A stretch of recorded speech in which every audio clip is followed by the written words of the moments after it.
Hello and welcome to Fat Can 2. Being significantly overweight can leave many people feeling overwhelmed at the thought of even starting a fitness journey. The aim of this channel is to show you it can be done, and in this video we're going to be looking at different shoes for overweight runners and how this best supports you in your running journey. Choosing the right shoes is an important step for anybody just starting out. You need to make sure that you've got the right balance of comfort, support and stability. This helps make running a more enjoyable experience and is going to encourage you to get out the door more often. We're going to be looking at the main things to look for in a pair of running shoes and actually some things that aren't important when you're overweight and starting running. So let's not waste any more time, let's get into it. Why is this important? Running, whilst great for your health, puts an awful lot of stress on your joints, especially when you're carrying extra weight. For every pound or kilogram that your body is carrying, there is about a force 3 or 4 times bigger running straight through your knees as you're doing it.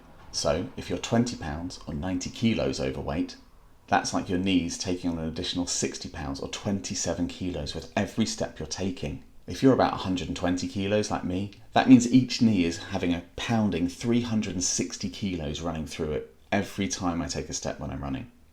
Now do you see why I'm making such a big fuss about your footwear? All this extra pressure can add to discomfort, it can even lead to injury. The right running shoes make a big difference.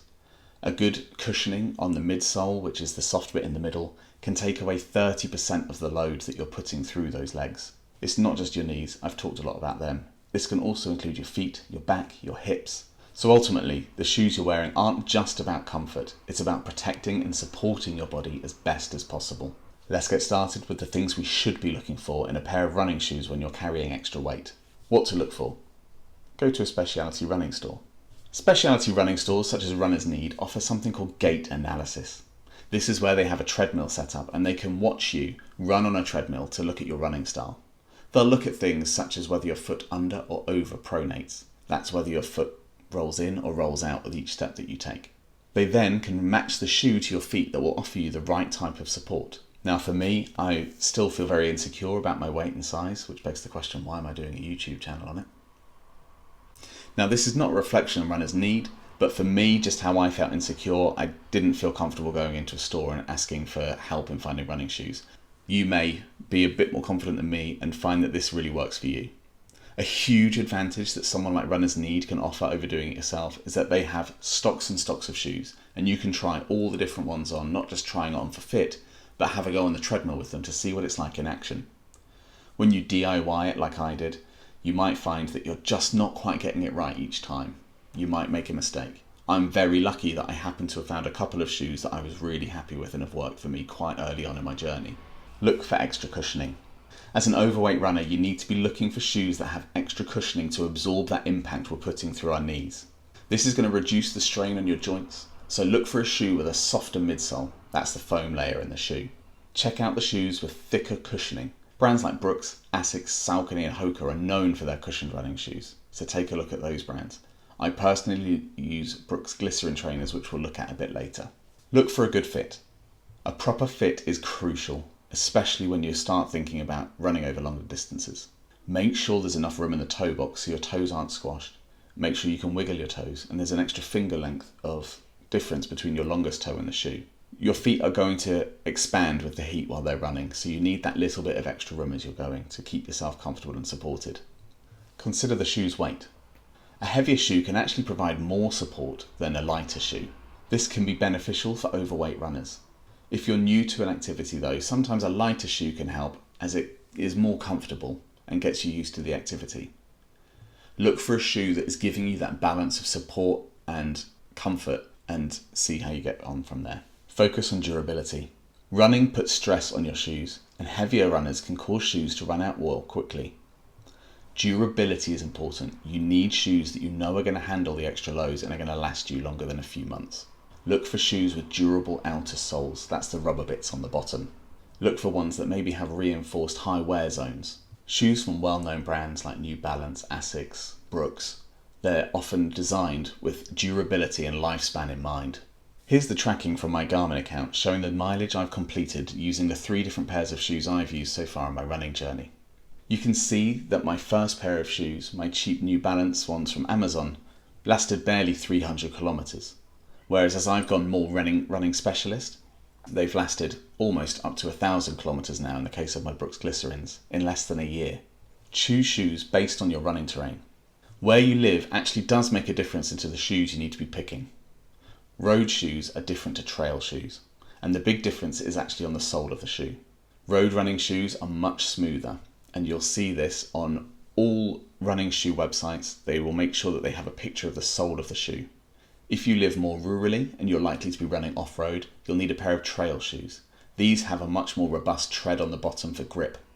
Replace your shoes regularly. Over time, running shoes do lose their cushioning and support. As an overweight runner, it's really important you're looking out for the signs that your shoe is wearing out, such as that midsole becoming wrinkled or less supportive. A general rule of thumb is every 300 to 500 miles or 500 to 800 kilometers, depending on the shoe. If as you're running, you're starting to notice more discomfort during or after a run, and you're starting to notice your shoes wear out a little bit, it's time to replace them. Start slowly and increase your mileage. Even with the right shoes, your body is going to take time to adjust to that increased mileage that you're doing.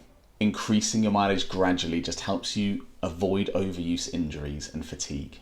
Focus on building a solid running base in those shoes, and don't go too hard too quickly. Use the 10% rule where possible, where you're only increasing your distance by 10% each run. Now that we've looked at what you should be looking for, let's look at the things not to look for. These are features that for overweight runners are overkill or just simply actually detrimental to what we're aiming to do here. Firstly, carbon fibre plates.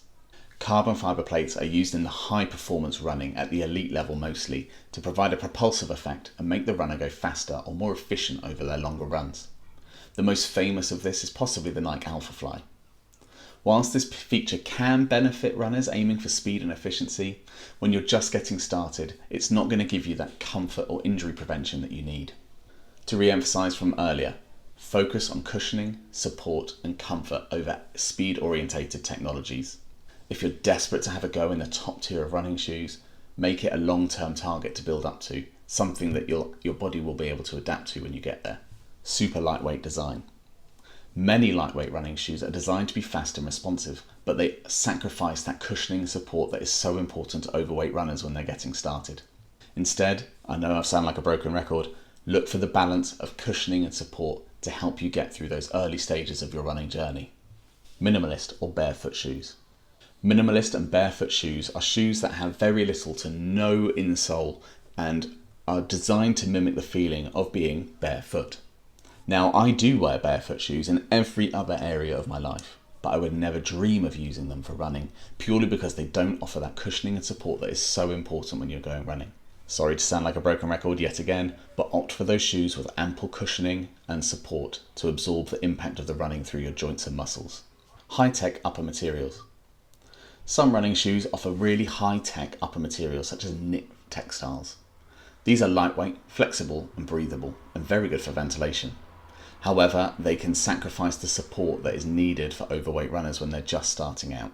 Aim for a snug, supportive fit around the top of your foot and especially around the heel to stop rubbing and injuries. A high drop, or the heel to toe difference. The drop of the shoe refers to the difference in height within the shoe from the heel to the toe box. Some high performance shoes have a low drop, which encourages a more natural running stride. But this can be challenging for new runners or those with extra weight, as it places extra strain on your calves and your Achilles tendon. Shoes with a moderate or higher drop, around 8 to 12 millimeters, provide better cushioning and more comfortable transition for beginner runners, especially those who aren't quite accustomed to running yet. Too much focus on fashion or trendy features. Some shoes rely heavily on trendy features, such as flashy designs or specific brand names.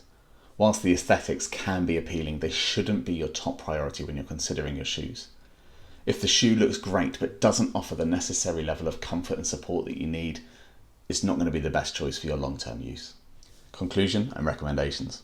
In conclusion, the best thing to look for is comfort, cushioning, stability, and a good fit. Fancy features like carbon fibre plates are less important for you to consider when you're starting out on this running journey. Remember, we're focusing on injury prevention and comfort to begin with.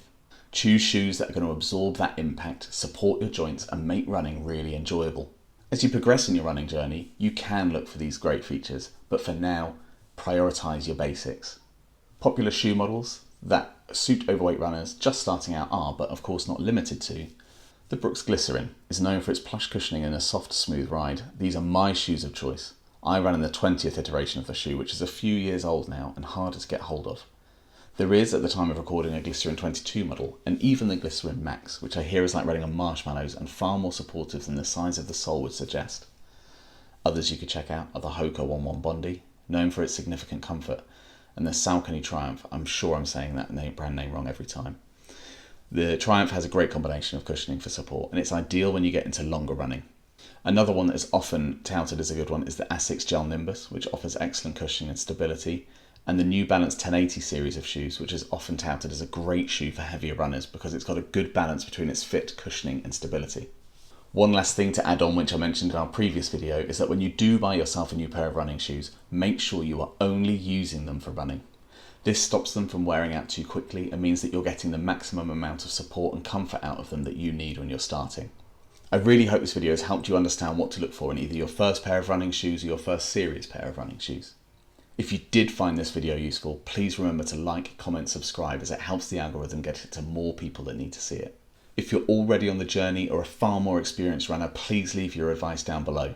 I know it's really appreciated. Thank you so much for giving me the time to watch this video. I really appreciate it. Remember, fat can too.